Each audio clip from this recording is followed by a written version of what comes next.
बिस्मिल्लाहिर्रहमानिर्रहीम। अस्सलाम वालेकुम दोस्तों, उम्मीद करता हूँ कि आप सब दोस्त खैर वफीयत से होंगे। दोस्तों, आज की हमारी वीडियो बनाने का मकसद सिर्फ और सिर्फ यही है कि इस बढ़ती हुई महंगाई में लोगों की सैलरी जो समझ लें मिडिल क्लास वाले तो नहीं बल्कि सफेद पोस्ट जो है उनकी भी जो सैलरी है उससे भी बढ़कर ही उनको बिल रिसीव हो रहे हैं। लेकिन बढ़ती हुई महंगाई को देखकर अगर देखा जाए तो एक तरफ वो घरों के बिल दें, पानी का बिल दें, घर की गैस का बिल दें, अपने खर्चे को मेंटेन करें, क्या करें, किस तरह से अपने घर को चलाएं, समझ नहीं आ रही कि किन बातों का ख्याल करके वो अपने घर के बजट को अपनी सैलरी के मुताबिक लेकर चलें। तो आज की हमारी वीडियो बनाने का मकसद सिर्फ और सिर्फ यही है कि हमारा ये जो वापदा का बिल है ये हमें बहुत ज़्यादा दिन ब दिन बहुत ज़्यादा आ रहा है। हम अपने ही घर में रहते हुए कौन सी ऐसी एहतियाती तदाबीर करें कि हमारा बिल जो है तकरीबन 50% तो नहीं लेकिन 25%, 30% या 30% हमारा जो बिल है वो कम हो सके। वो कौन कौन सी ऐसी एहतियाती तदाबीर हैं जिन पर आप काम करके अपने जो बिजली के बिल को काफ़ी हद तक जो है कम कर सकते हैं। और इस पर मैं आपको ये भी दिखाऊंगा कि मैंने अपने बिजली के बिल को किस तरह से कम किया। यानी कि ये अगस्त का महीना चल रहा है, ये मेरा अपना ज़ाती घर का बिल है और अगस्त का महीना चल रहा है। इस अगस्त के महीने के लिहाज से अगर हम बात करें तो पिछले अगस्त यानी कि 2022 में जो मेरा बिल था वो मेरे घर का बिल कितना था और इस 2023 में 2023 में मेरा बिल कितना आया है मैं आपको दोनों ही दिखाऊंगा। पिछले साल के अगस्त के लिहाज से मेरे घर का बिल कितना था और इस अगस्त के महीने में 2023 के हिसाब से मेरा बिल कितना आया है और मैंने किन चीज़ों पर काम किया है, कौन सी चीज़ों को सबसे पहले पकड़ा है और इन चीज़ों को मैंने जब पकड़कर इन पर काम किया यानी कि इनको अपनी एहतियात में लिया तो मेरा बिल कितनी हद तक नीचे आ गया, कितना बिल मेरा जो है वेस्ट हो रहा था, मेरी इलेक्ट्रिक जो थे ओवरलोडिंग की वजह से लूज हो रही थी या ज़ाया हो रही थी जिसका मुझे पता ही नहीं था। इन चीज़ों को अगर देखा जाए तो मैंने काफ़ी हद तक अपने बिल को जो है लूज़ कर लिया है। दोस्तों, अगर सबसे पहले बिल की बात की जाए तो मेरे पास यहाँ पर बिल है जो आप सब दोस्त देख सकते हैं कि तकरीबन ये आपको शो हो रहा होगा। पता नहीं नज़र आ रहा है कि नहीं आ रहा है, लेकिन मेरे ख्याल में ये आपको नज़र आ गया होगा। कोई 1780 के करीब मेरा बिल आया है इस महीने, यानी कि अगस्त के महीने में मेरा इतना बिल आया है। और मेरे यूनिट कितने हैं? 113 यूनिट हैं। और इस लिहाज से अगर देखा जाए तो मुझे माशाल्लाह से मैंने जिस लिहाज से अपनी बिजली को कंट्रोल किया है, अपने खर्चे को कंट्रोल किया है, उस लिहाज से मेरा इस महीने का यानी कि अगस्त के महीने का 2023 में जो है मेरा 1782 रुपये सिर्फ और सिर्फ बिल आया है। आप सब दोस्त देख सकते हैं। और अगर अब बात की जाए कि मेरा 2022 में कितना बिल था, 2022 में मेरा जो बिल था अगस्त के महीने का, अगर आप सब दोस्त देखें तो मैं आपको दिखा देता हूँ। यहाँ से थोड़ा सा जूम करना पड़ेगा। ये मेरे अब यूनिट मेरे कितने जले हैं कि 113, लेकिन पिछले साल के लिहाज से मेरे यूनिट 223 यूनिट थे और तकरीबन जो था कोई 5000 प्लस मेरा बिल था। ये आप देख सकते हैं, अगर आपको वो नज़र आ रहा हो तो 5000 से ज़्यादा मेरा बिल था और 200 प्लस मेरा यूनिट जो था वो जल चुका था, जिस लिहाज से मुझे 5991 रुपये बिल आया था।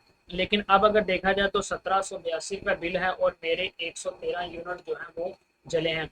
तो मैंने ऐसा कौन सा काम किया है जिसकी वजह से मेरा बिल काफ़ी हद तक नीचे आ गया है और मैंने कौन कौन सी चीज़ों का इस्तेमाल जो है अपने घर में कम किया है और मेरा बिल काफ़ी हद तक कंट्रोल हुआ है। दोस्तों, अगर सबसे पहले नंबर की टिप पर बात कर ली जाए तो सबसे पहले नंबर पर मैं आपको बताऊंगा कि आपके घर की जो पानी वाली मोटर है उसका आपने खास और खास ख्याल रखना है कि अगर गोल्डन पंजाब पंप आपके घर में लगा हुआ है, ज़्यादातर एवरेजन जो है वो गोल्डन पंप ही हैं। अब बाद में ही ये तकरीबन को 2 साल 3 हो चुके हैं सबमर्सिबल पंप आए हैं जो ज़मीन में नाली में डिप हो जाते हैं, लेकिन अभी जो हमारे घरों में चल रहे हैं वो तकरीबन गोल्डन पंप ही चल रहे हैं। तो हमने तीन चीज़ों का ख्याल रखना है। सबसे पहले तो हमने इस चीज़ का ख्याल रखना है कि जब हमने सुबह के टाइम उठना है तो एक दफ़ा हमने अपनी जो है लाइट को ओपन सॉरी मोटर को ओपन कर लेना है और ओपन करने के बाद हमने जो है इसको टंकी को फिल कर लेने के बाद हमने इसको बंद कर देना है। उसके बाद हमने इसको चलाना नहीं है, तब ही चलाना है जब हमारी टंकी बिल्कुल खाली हो जाएगी फिर हमने चलाना है। उससे पहले हमने इसे ऑन नहीं करना। ये सबसे पहला काम आपने करना है। और ये कोशिश करनी है कि आपने अगर अपनी टैंकी पर फ्लोट स्विच लगाया हुआ है तो आप अपनी मोटर को बार बार ऑन ऑफ होने से रोकें और मखसूस टाइम पर अपनी मोटर को ऑन करके अपनी टैंकी को फिल करें और बाद में मोटर को आप बंद कर दें। अगर दूसरे नंबर पर बात की जाए तो हर घर में तकरीबन ओवन तो मौजूद है, तो हम क्या करते हैं जल्दी से अपना सालन पकड़ते हैं और ओवन में रख देते हैं गर्म होने के लिए, हत्ता कि वहाँ पर 1-1.5 मिनट या 2 मिनट का टाइम लगाते हैं और हमारा सालन गर्म होकर हमें मिल जाता है। लेकिन आप ये नहीं जानते कि ओवन की जो वाटेज की एवरेज है वो कितनी है, और अगर वो 1-1.5 मिनट ही चलता है तो वो 1-1.5 मिनट के लिहाज से आपको बिल में कितना ज़्यादा नुकसान दे सकता है, आप इस चीज़ को नहीं समझ सकते। अगर आप वही अपने सालन को थोड़ा सा उठकर जहमत कर लें, सिलेंडर पर गैस पर जाके गर्म कर लेते हैं, तो मेरे ख्याल से आपकी 10 रुपए की गैस चल जाएगी, 10 से भी ज़्यादा आपकी कम ही गैस आपकी लगेगी। लेकिन अगर आप अपने ओवन को चलाकर 2-3 मिनट का टाइमर लगा लेते हैं तो आपका कम अज़ कम जो है 1 यूनिट तो वो ज़रूर ही गिरा देगा, क्योंकि उसकी अगर एक नहीं तो पौने यूनिट के करीब वो चला ही जाएगा, क्योंकि उसकी वाटेज का जो है कंजम्पशन बहुत ज़्यादा होती है। और आप अगर यूनिट का हिसाब लगाएं तो अभी इस वक्त 50 रुपये प्लस यूनिट हुकूमत पैसे ले रही हैं। तो आप देखें अगर आपने सिर्फ एक छोटा सा अपनी कटोरी में सालन गर्म किया है तो उसके गर्म करने का खर्चा आपको पड़ गया है जी 50 रुपये। तो 50 रुपये देने आसान है या आपको उठकर गैस पर 10 रुपये में अपना सालन गर्म करना आसान है। तो इन चीज़ों का थोड़ा सा ख्याल रखें। तीसरे नंबर पर बात कर लेते हैं जो हमने घरों में सरकारी पानी लगाए होते हैं और मोनोब्लॉक मोटरें लगी होती हैं, अगर उनका भी हम थोड़ा सा ख्याल कर लें और उनके ऊपर टाइमर आजकल मार्केट में बहुत अच्छे अच्छे आ गए हैं कि अगर हमारा 6 बजे से लेकर 6:30 बजे तक पानी आता है तो हम उसी वक्त उस टाइमर पर टाइम फिट कर दें तो हमारा ऑटोमेटिकली मोटर ऑन भी होगी और ऑटोमेटिकली मोटर ऑफ भी होगी। तो उससे भी हमारी बिजली काफ़ी हद तक कम हो सकती है। उसके बाद आ जाते हैं हमारे घरों की लाइट के ऊपर बात कर लेते हैं। घरों की लाइट के ऊपर अगर बात करें तो यहाँ पर हुकूमत ने साफ साफ वाज़ेह अल्फाज में ये पीछे लिखा भी हुआ है कि आप अपने घरों के जो लाइट हैं बल्ब को उतार दें, एनर्जी सेवर को उतार दें, एलईडी बल्ब को यूज़ करें जो 5 वाट 10 वाट या 6 वाट के होते हैं उन्हें आप इस्तेमाल करेंगे। तो जहाँ पर आपका 20-25 वाट का एनर्जी सेवर था उस लिहाज से दूसरी तरफ एलईडी आपकी जो है 2-3 चल जाएंगी। तो एक एलईडी अगर चलती है तो 25 वाट के एनर्जी सेवर के बराबर वो आपको लाइट देती है, रोशनी देती है। लेकिन 25 वाट का या 30 वाट का एनर्जी सेवर एक साइड पे कर लें और एक एलईडी 6 वाट की एक साइड पर कर लें। तो आपको चाहिए कि आप अपने घरों से एनर्जी सेवर को उतार दें और एलईडी को इस्तेमाल करें ताकि आपकी बिजली कम से कम जो है ना ज़ाया हो। चौथे नंबर पर हमारा जो पॉइंट है, चौथे नंबर पर ये है कि हमें सबसे पहले ये चाहिए कि घरों में हमारे जो पंखे सीलिंग फैन लगे हुए हैं उन पर अगर हम बात करें तो बहुत से घर ऐसे हैं जिन्होंने पुराने सीलिंग फैन अपने पता नहीं बाप दादाओं के दौर के सीलिंग फैन लगाए हुए हैं जी, ये तो मेरे दादा की निशानी थी, ये मेरे नाने की निशानी थी।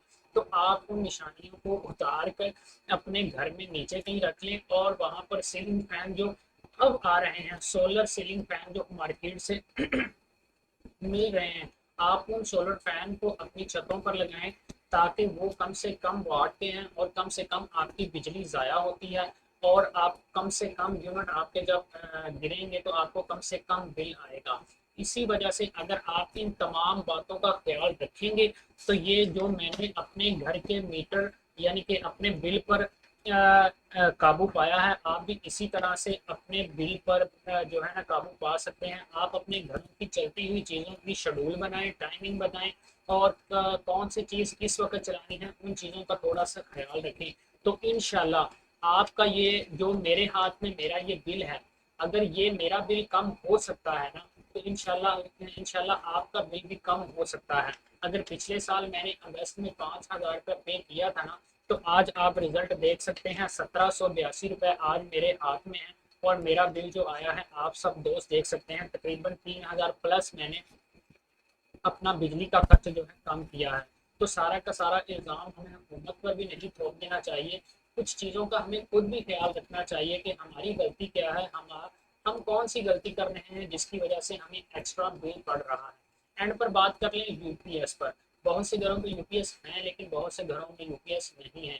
तो हमें ये चाहिए कि हम बैटरी को जो है लॉन्ग टाइम पर जो है उसकी चार्जिंग को ना रखें, बल्कि उसकी चार्जिंग और उसकी ओवर चार्जिंग और बैटरी चार्जिंग की बड़ी अच्छे तरीके से यूपीएस वाली दुकान से उसकी सेटिंग करवाएं, ताकि हमारा यूपीएस हमारी बैटरी को जल्दी फिल करे और डिस्चार्ज जल्दी ना करे। और जिसकी वजह से हमारे यूपीएस की जो है चार्जिंग की सेटिंग आउट हो जाती है, तो यूपीएस बैटरी को चार्ज किए जाता है, उसमें आपके दो नुकसान हो रहे होते हैं। एक नुकसान तो आपका ये है कि आपकी बैटरी खराब हो रही है, और दूसरा नुकसान ये है कि आपको बिजली का बिल भी पड़ रहा है। और जब बैटरी 6 माह बाद बैटरी खराब हो जाती है, तो 20-30 या 40 हज़ार की कमेटी आपकी उधर निकल आती है, और जो बिल आपको महीने का 5 हज़ार, 10 हज़ार, 7 हज़ार, 8 हज़ार आ रहा है, वो अलहदा आ रहा है। तो इन चीज़ों का अगर आप ख्याल करेंगे, तो आप बहुत अच्छे तरीके से अपना घर का बिल जो है मेंटेन कर सकते हैं। और जिन घरों में एसी लगे हुए हैं,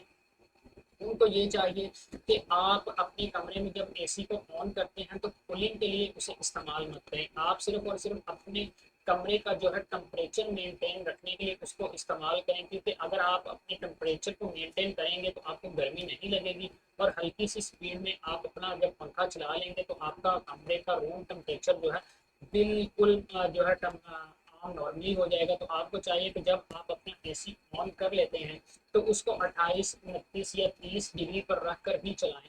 उस पर चलाने का आपको फ़ायदा ये होगा कि 29 या 28 डिग्री पर जब आप उसे चलाते हैं, तो आपको कोई गर्मी नहीं लगेगी, और आपका रूम टेम्परेचर काफ़ी हद तक कंट्रोल हो जाएगा, और आपका बिल भी काफ़ी हद तक कंट्रोल हो जाएगा, और आपको कम से कम बिल आएगा। रिजल्ट आपके सामने है, जो मैं आपको दिखा चुका हूँ।